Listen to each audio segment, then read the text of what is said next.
I wish I wasn't afraid all the time, but I am. I know this world is screwed up. Believe me, I know it better than most. Which is why I wanted to ask if there's anything I can do to help make it right. Please let me know. If you wish.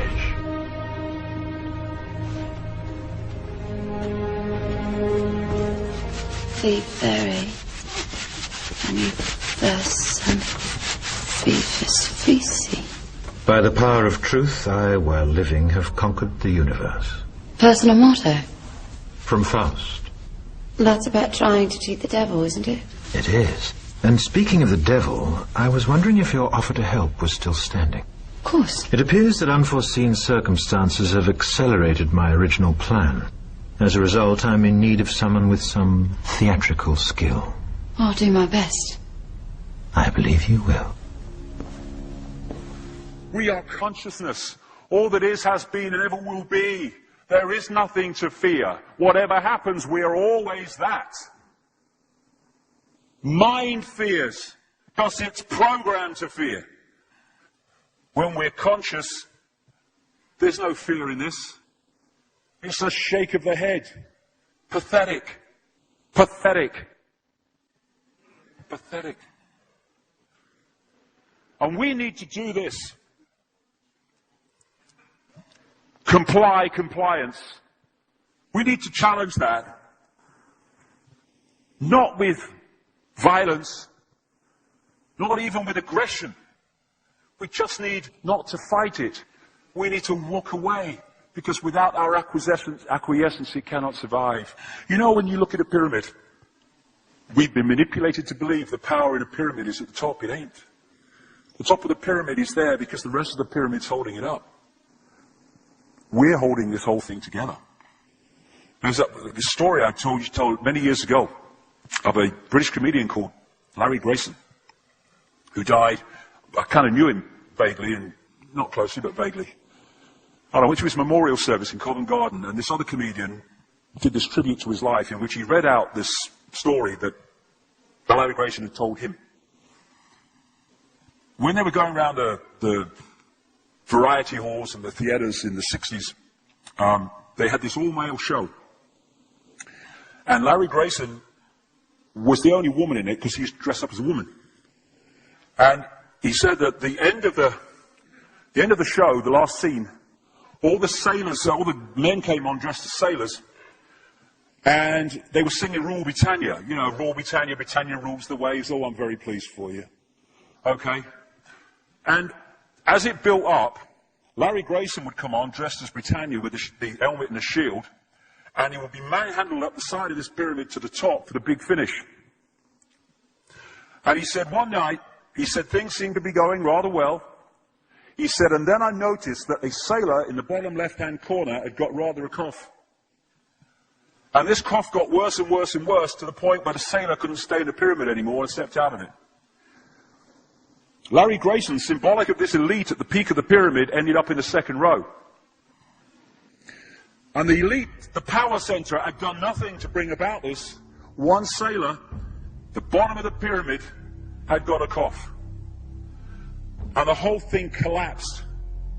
And I listened to that and I thought, my God, yes, that's it. We, the powerless people, are holding the powerful people up there, and they know that. They're terrified of us realizing that. Do you remember that movie, animated movie, A Bug's Life? A Bug's Life with the grasshoppers? And what happened was, there was these ants, an ant island as they called it, and these grasshoppers used to come every year and take all the food, and the ants had to spend a whole year gathering the food together for the grasshoppers because they were terrified of the grasshoppers. And there weren't many of these grasshoppers, and one day they're in their winter quarters in a tree, these grasshoppers, and they've got all the food they need, and someone suggested among the rank and file grasshoppers that they didn't need to go to Ant Island this year because they had all the food they needed. And then out came the leader of the grasshoppers to tell them the facts of life, and the few are going to control the many. It's a wonderful speech. If you ever can see that movie, A Bug's Life, I do recommend it. And he said, basically, They outnumber us 100 to 1. And if ever they figure that out, there goes our way of life. So we have to keep the pressure on, basically. We have to keep them working, so they don't figure out where the real power is. And that's why this network of manipulation works so hard to keep us in these states. Like I said earlier, what are people leaving foreclosed homes for? Foreclosed by banks that have caused the unemployment that lead to them having to leave their homes.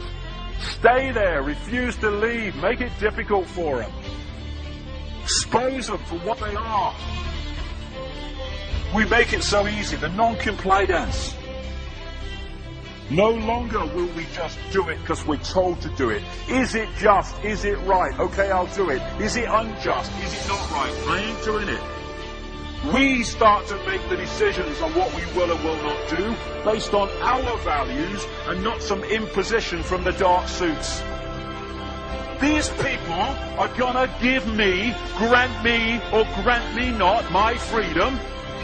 I'm all that is. You can't grant me freedom. No one can grant me freedom. I am freedom. It's what I am.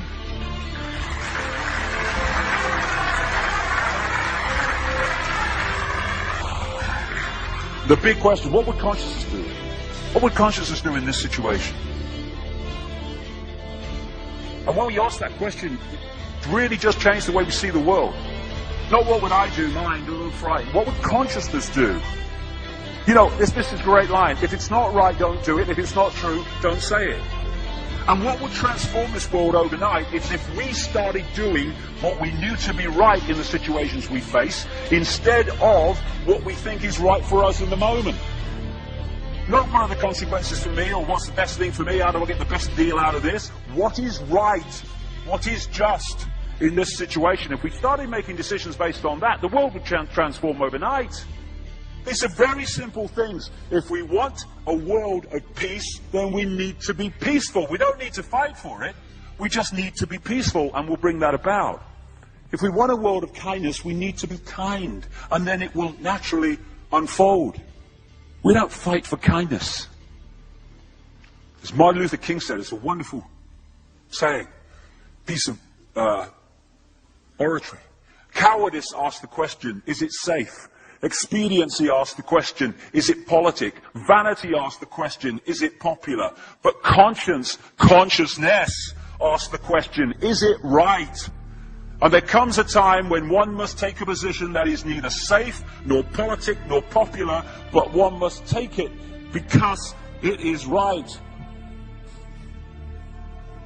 And when enough of us do that, what is right will manifest by definition. And we're in this position now where this vibrational change, this energetic change is taking place, where we can start cracking these eggshells, where we can start becoming the full magnitude of who we are, where we can be consciousness in the now, using mind to experience this reality instead of being governed by it, turning the key to let consciousness in. We're being offered this opportunity now. No longer can we say we didn't realize who we are, we didn't know we could do that.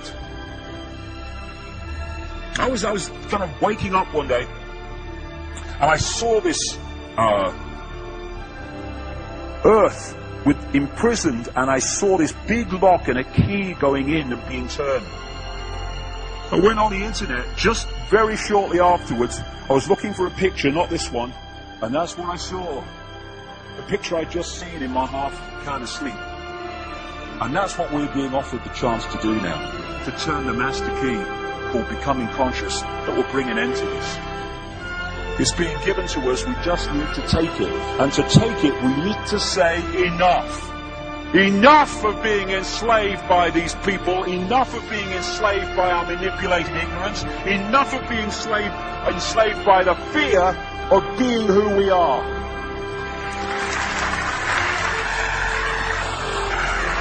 Enough! It is time to fly. It is time to fly. Thank you very much.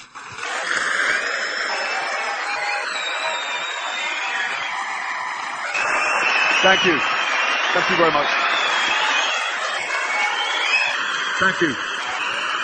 Thank you. Thank you.